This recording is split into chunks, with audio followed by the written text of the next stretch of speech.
Hello, this is Aykut Attar from Hacettepe University. In this lecture, we are going to look at a very simple model of wealth accumulation.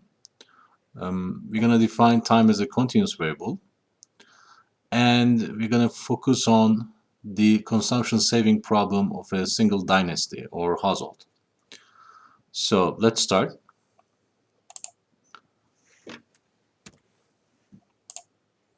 Okay, so here you see the formal description of the problem, but before that, we define time, as in here. So time denoted by t will be a continuous variable, starting at some initial point 0 and extending to positive infinity. Now the objective function is here, okay? This integral term is the objective function here. So let's try to understand that. First, it is an integral with respect to time. So it sums something here from time 0 to positive infinity, right? So what are these things? So there are two terms here. The first one is a utility function of consumption, okay?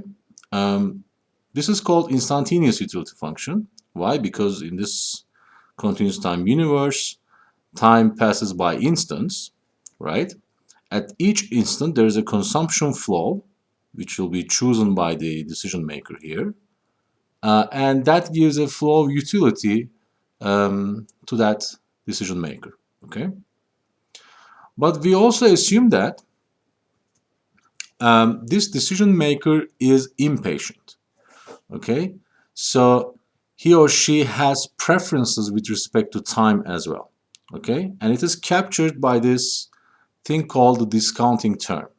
So this is an exponential function of time with a given constant rho, which basically represents the time discount rate. So it is called the time discount rate. And here is how it works. So if t is equal to 0, if we are at today, this term takes the value of unity, right? So there is no discounting for today because it is the present. But if t increases, since rho is positive, e to the minus rho t takes values between 0 and 1. And once t keeps increasing, this term converges to 0, right? So when t goes to positive infinity, the discounting term goes to 0. So what does this imply? Well, if we are at present, there is no discounting. And if we go to future, instant by instant, the weights that these utility flows take decreases. So what does it mean? Suppose that I have this cake. This cake has, for instance, 6 slices. So the slice of a cake that I eat today gives a utility to me. And that utility, according to my time preferences, will be larger than the utility I'm getting from the second slice tomorrow. Okay, you may imagine this in these terms. Okay, so here is the, so here's the objective function. Here is the maximization problem, and this is the choice variable, which is consumption. Now let's look at the constraint. What you see here is a very simple flow budget constraint, okay? And WT denotes the stock of wealth. R is the rate of return or the interest rate. So R times WT is the flow of income originating from the asset ownership, okay? And that income is spent on two things. First, there is this consumption spending where we normalize the price to unity, which is a common assumption. And the rest is going to be saving, right? Because W dot T is the increase in the stock of wealth at some instant, okay? At instant T, actually. So that's very simple. Total income minus consumption equals saving. In a large majority of problems, we start with a given initial stock of wealth, right? So it is given right here, W0, a level of wealth which is greater than 0, and it is given in the beginning of the problem.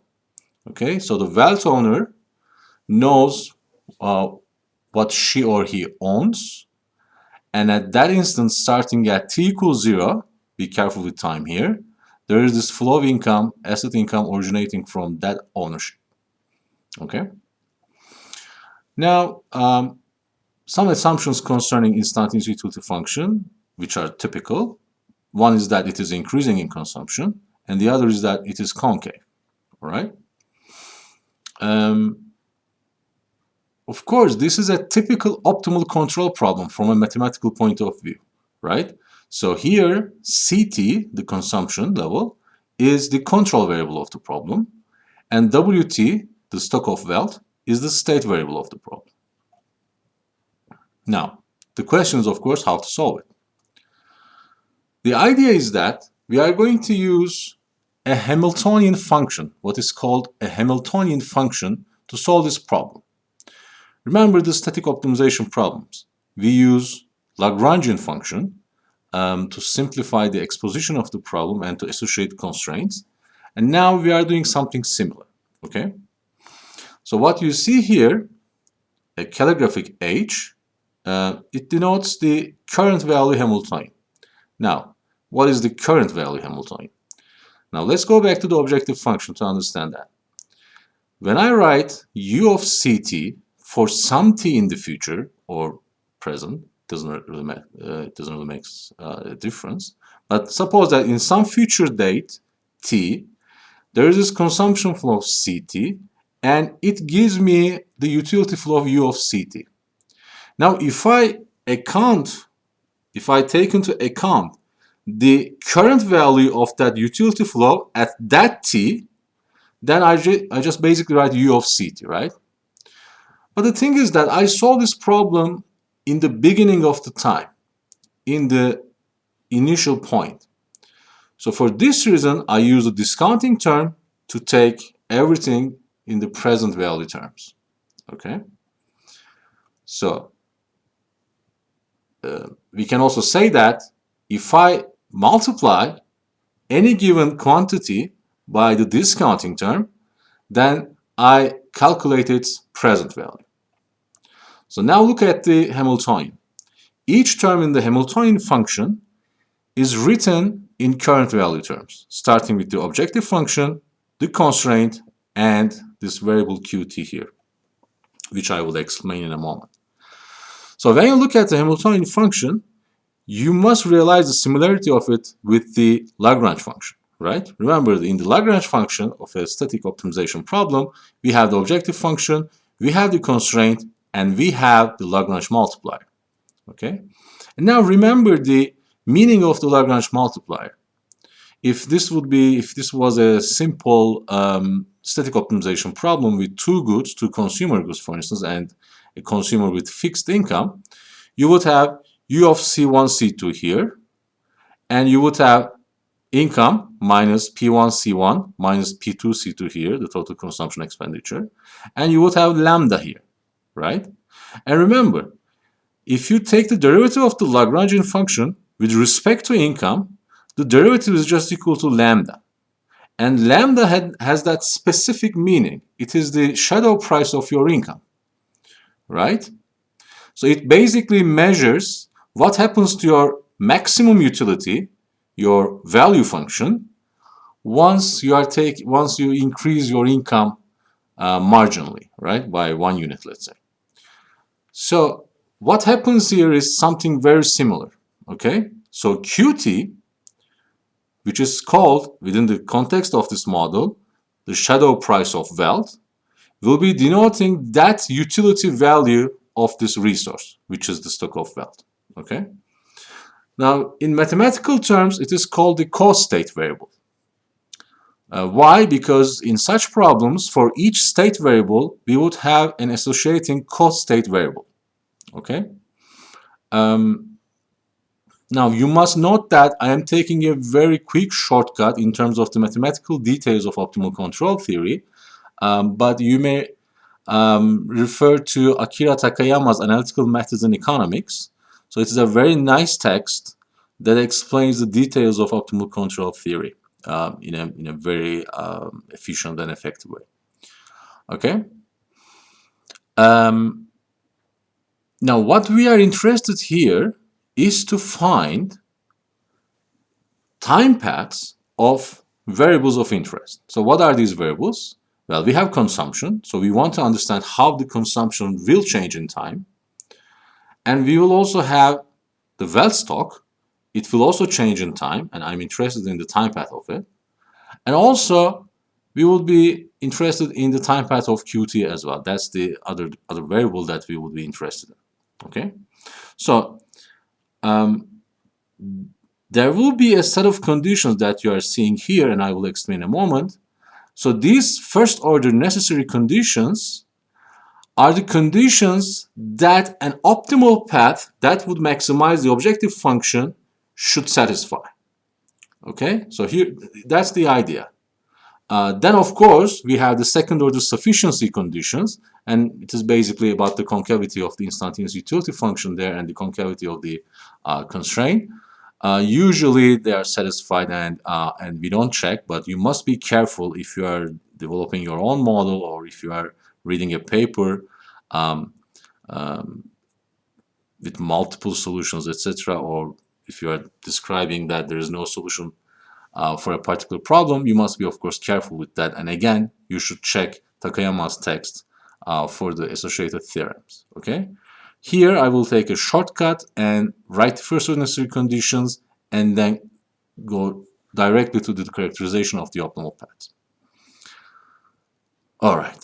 So, the first equation you see here says that the derivative of the Hamiltonian function with respect to the choice variable or the control variable must be equal to 0. Of course, here we are assuming that consumption is strictly positive. So basically, we are looking at interior solutions, but it is fine. If we were looking at boundary solutions as well, we would write a larger set of conditions there involving inequalities. And again, check back to your, go back to your lecture notes on nonlinear programming or Tucker theorems just to understand that. But here in the growth theory, we most of the time look at the interior solutions with respect to consumption. Okay, so that part is similar and pretty typical. Why? Because now we want to choose a variable that basically on the stationary point of the Hamiltonian. So it's pretty much the thing that you know from the static optimization theory. Now the second equation is the constraint itself, right? Because the optimal path should satisfy the budget constraint. Now the third equation is a critical one because it tells me, from a technical point of view, it tells me how QT changes, right? Because it's a differential equation and it dictates a particular law of motion for QT. Now, how do we understand the economic logic behind it? Now, it is not pretty obvious from this formulation, but if you write this equation by leaving rho, this discount rate rho, on one side only, and if you put the other terms on the other side, you will basically get the growth rate of Q plus this derivative of the Hamiltonian with respect to your resource. Here it is the stock of wealth. So what does it tell me? It tells me that the value I attach to the wealth level will be growing, so that's the growth part. In the meantime, there is this incremental increase of holding the wealth stock, right? So if you leave rho on the one hand side, such as on the left hand side, then on the right hand side, you will get the return of not consuming that wealth, okay, the total return. One part is associated with the growth in the value of it, which is Q dot T over QT, and the other is the utility associated with holding it instead of consuming it, right?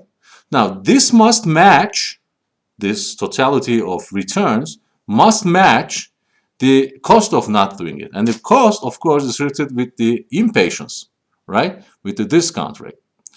Now, at the end, the asset pricing equation that kind of governs the optimality here, the earlier equation will be associated, will be originating from this logic, this equation. Okay, we're gonna come to that. Okay, the last one is also an interesting one. It is called transversality condition and usually abbreviated as TVC, right? Now it has three terms within a limit operator. Okay, now limit basically describes t going to positive infinity, and the terms are these. First we have qt, which is the current value of the current shadow price of the wealth. The other is the discounting term, which is by now familiar. And the third is the stock of wealth. Okay, now what does it tell us? Now the multiplication of the first two gives the present value of the shadow price, right? And if we multiply it with WT for any t, we get the total shadow value in present value terms. And the condition dictates us that it must go to zero when t goes to positive infinity. And the question is, of course, why? Now here's the idea. Suppose that in present value terms, shadow price is positive. Now what does it tell you? Well, the resource is valuable in present value terms. So you are looking at today and you say that at some future t, that resource is valuable to me, right? And in fact, when t goes to positive infinity, that resource is still valuable to me, okay? So in that case, you should eat all of it because the condition dictates that Wt must be zero then, right? If Qt times e to the minus rho t is a positive number when t goes to positive infinity, then Wt must be zero. Now, imagine the reverse thing. Suppose that the present value of the shadow price actually goes to zero when t goes to positive infinity. So in that sense, it is valueless, okay? It doesn't have any value to you in present value terms. So what you should do? Well, you can leave it, right? Because this part is already going to zero. So you can leave that resource when, when the universe ends, basically, when t goes to positive infinity, okay? Now remember your nonlinear programming lectures. So this is entirely the same thing of, it's the same thing with the complementary slackness condition, right? So if you have lambda, the shadow price of income, which is always positive, then the first order conditions tells you that you should spend all of your income to the consumption goods. Okay, that's basically the same thing, but now time is involved, and this resource Wt is now changing in time. Okay, good. Hopefully it would be a good explanation. So rest of it is just actually algebra, but of course there is this economic intuition, and now I want to associate this with the growth economics. So I will just do that in the rest of the lecture. Okay, so the first equation could be written in that way, as you see. So marginal utility is actually equal to the shadow price. Okay, so that's one thing. The cost state equation that governs the evolution of the variable qt is written in that way, and then 3 double prime is there. Now what you see here is a very simple first order linear differential equation, right? And you can easily write the general solution of this equation in this way. So one thing is important here. This is the general solution of this differential equation, which means Q0 is undetermined now. At the end of the problem, once we fully characterize the solution, we will know what Q0 is equal to. Okay, but for now we are just writing down the general solution of this problem. Okay, and it tells us something about the shape of the time path, right? Because R is fixed. Now we are taking the the rate of return as a fixed number, and rho is also fixed, the subjective discount rate, then r minus rho is either a positive or negative number, right? So either Q always grows or it always decreases, right? In the special case where R is just equal to rho, of course, it will stay constant at Q0. Okay, I will come back to that in a couple of minutes. Okay, so the rest of it, for the rest of the analysis, we have to specify the utility function, the instantaneous utility function, because we want to be precise about the growth path of the economy. All right? So the utility function you see here is an isoelastic utility function described by only one parameter, which is epsilon. Okay, so epsilon is assumed to be positive, and this function satisfies the assumptions that we made earlier about the utility function.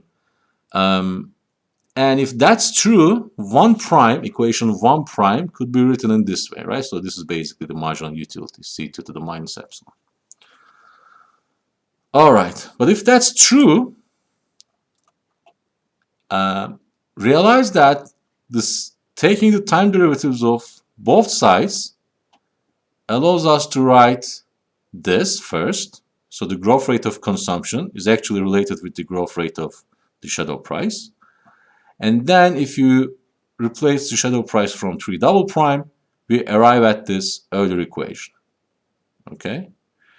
Now what you see here is a very important result of dynamic macroeconomics. If I'm not wrong, it is first described by Frank Ramsey in 1928. In some texts, it is actually referred to as Keynes-Ramsey rule, because Keynes was an important figure during the publication of that article by Frank Ramsey. Frank Ramsey was a mathematician, by the way.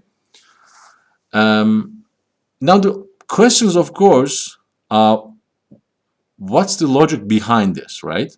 Now remember, this equation simply originates from this cost-state condition, right? Now, once the consumer doesn't know the derivative of Hamiltonian with respect to, stock of wealth, it is written in this way. But we also know that the shadow price and marginal utility is associated together, right? Because if I am not consuming today, the cost of it must be related with the shadow price, okay? Because whatever I'm not consuming today will increase my asset income tomorrow, okay? So when we collect all these ideas together, we arrive at this. And in between, I refer to as an asset pricing equation, right? So the idea is that if I want to increase consumption, the real return acts as a counter force, okay? So given my impatience and given the preference parameter epsilon, which basically describes the curvature of the utility function, if I want to increase the growth rate of consumption, the market tells me that, well, there's this opposing force. Remember, there is this larger return that you can get by not increasing the growth rate of consumption. Okay? So that's the entire logic. So you should definitely not interpret this, as a non-equilibrium equation. So it is an equilibrium equation of this system because it tells us that I assign values to the shadow price of my wealth by considering the return of the wealth for my utility. All right, so that's the idea. If you want to, if you get confused about it, just go back to the Aghion and Howitt texts. It is in chapter 1, I guess, so it is described there. Or we can discuss this further in the office hours, okay? So what do we have? Let's define the growth rate now, because this is basically our, main variable of interest in the growth economics. So we now find that consumption will grow at this rate. And of course, since we are interested in growth, since historically we observe economies, or at least some set of economies, exhibit real economic growth in the long run, we want to assume that R is greater than rho. Okay, so in such framework, wealth accumulation must be strongly, incentivized by the asset market, right? So there must be some real return that is greater than my impatience, basically. Okay, otherwise I wouldn't accumulate wealth. Okay, now things will get slightly more complicated, but not too much. All right, so here is the idea. I already established that consumption will be growing at a fixed rate as long as interest rate is fixed. Okay, now if I keep my consumption growing, then and since the only source of income is my asset income from the stock of wealth, then the stock of wealth must also exhibit some growth. Okay, so here in the first equation you see that growth rate. Okay, and this basically originates from the budget constraint, right? So I take the budget constraint and divide all terms of the constraint in both sides to WT, so that I arrive at the growth rate of W. Now it has two parts. One part is the return rate itself, R. The other part is the consumption wealth ratio. Okay. Now at this point I should take a break to tell you about the balanced growth equilibria. Okay. Now recall that consumption will grow and wealth stock must be growing as well, because if I increase my consumption possibilities, my production possibilities should also be increasing, and here income is originating from this asset. Okay, there are a couple of possibilities, right? If you look at this ratio, consumption may be growing faster than wealth. Okay, then what happens? Eventually growth of wealth could be negative, right?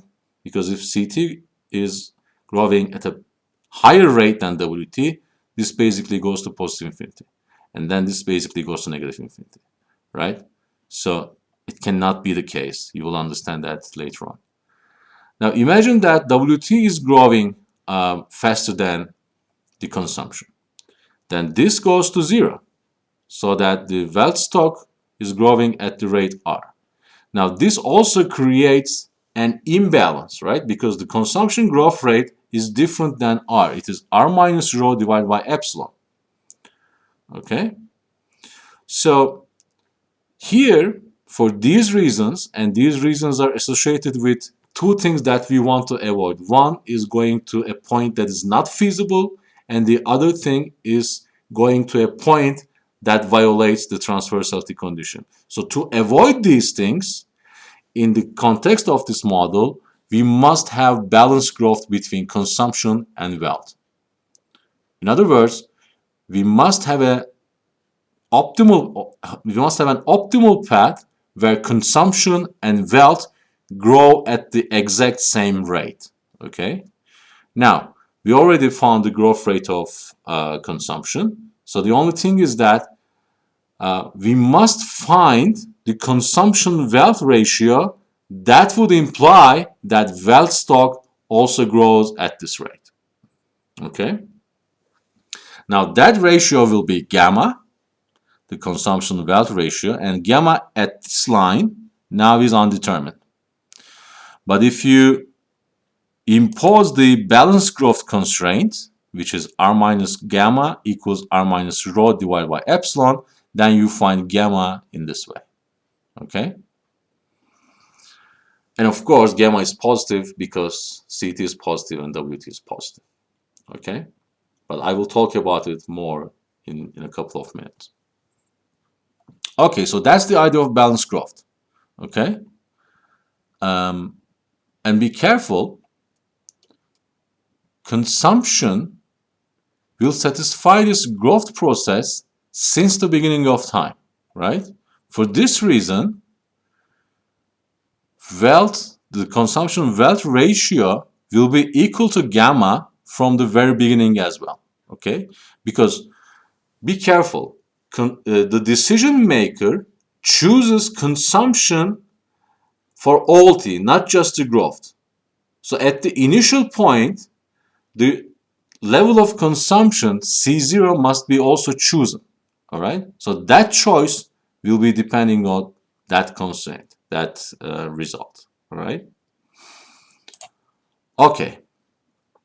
Now we have to check a couple of things again. One thing, as I said before, the balanced growth path must obey the transversality condition, right? So let's check it. So here I wrote the transversality condition by replacing the terms in it. So first, remember that we had, so let's recall our memory, all right? So here is the transversality condition. It has qt, e to the minus rho t, and wt. And here we have qt. Remember, qt is equal to q0 e to the minus r minus rho times t. Then we have the discounting term, e to the minus rho t, and we have wt. Now, how do I write that? Because I know w will be growing at that fixed rate g on the balanced growth equilibrium, right? So I can write this. So if you do the math, which is very simple, you arrive at this constraint, right?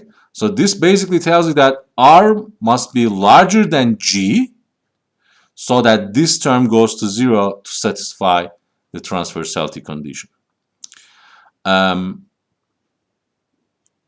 You know, if you do the math, actually, you will realize that this is always satisfied because gamma is positive. All right? I leave it that to you, so you should do it by pen and paper. You know, this is the idea of growth economics. So you should sit down, taking some papers and a nice pen, and you should work on it. All right, that's the idea. So that's my sincere recommendation to you.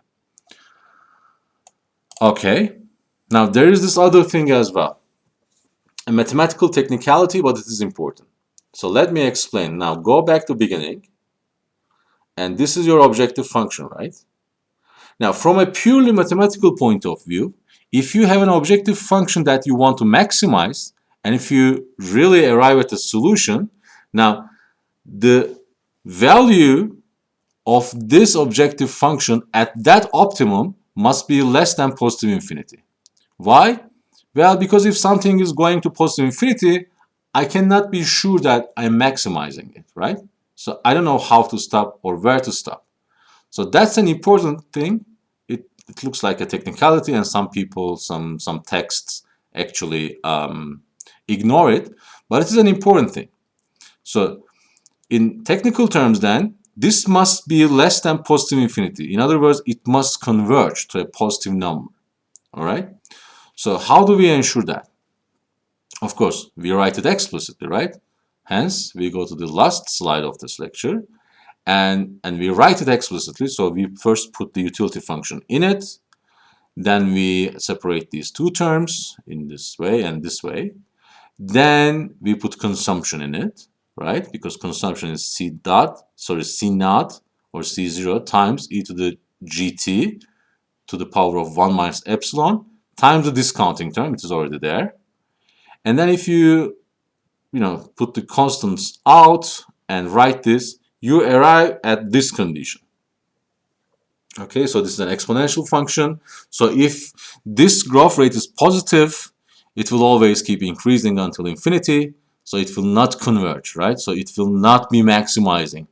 So the balanced growth equilibrium that I just described would not be maximizing it from a mathematical point of view.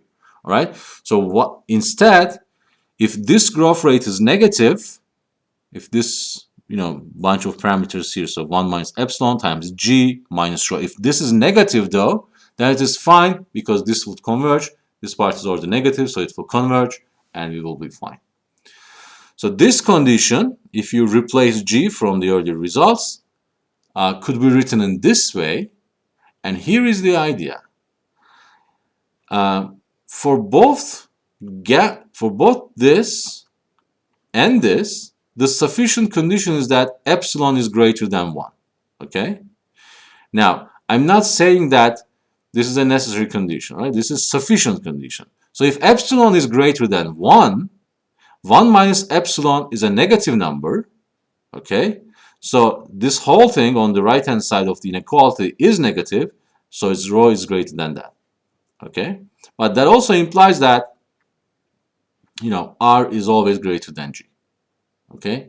That's the point. So sometimes we look at these sufficient conditions, or the other thing that you can do is to write this inequality by leaving epsilon on the one side. Then you will find an interval of epsilon between 0 and some other number. Okay, so I also leave that as an exercise to you.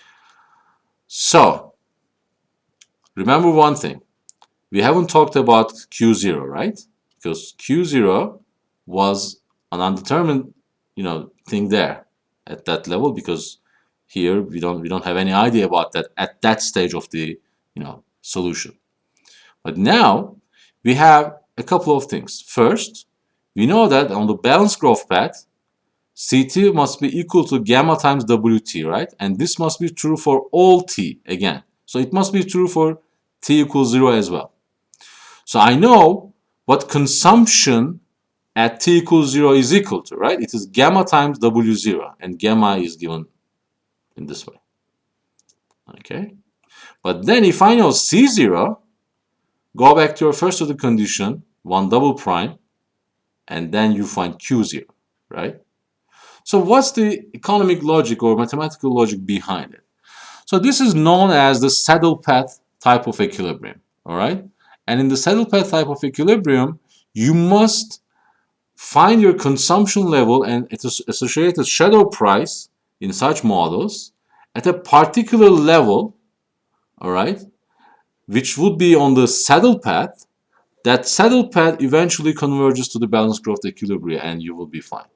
But if you miss that target, if you consume an amount at the initial point that is larger than the point associated with the saddle path, then you go to a point that is not feasible. If you consume too little, then you converge to a point that violates the transversality condition. All right? So you must consume exactly that thing on the saddle path. And how do we know that the dynasty here or the household here or the decision maker here makes the correct choice? Well, we assume that the decision maker here is fully informed, fully rational, and knows advanced calculus. All right? Of course, the last part is not that really realistic, but growth economics is about making good assumptions that that the solutions that not the results do not crucially depend on. All right, so that's the thing that we know since Solow, and this is the simplest dynamic optimization model that you will see, and we had this strong economic content behind it. So this is a very simple wealth accumulation problem, but it tells us something about how we should describe a growing economy as well, right? Because it has this budget constraint that allows us to construct balanced growth equilibrium as well. Okay, so that's all for this lecture. I will see you in the later lectures as well.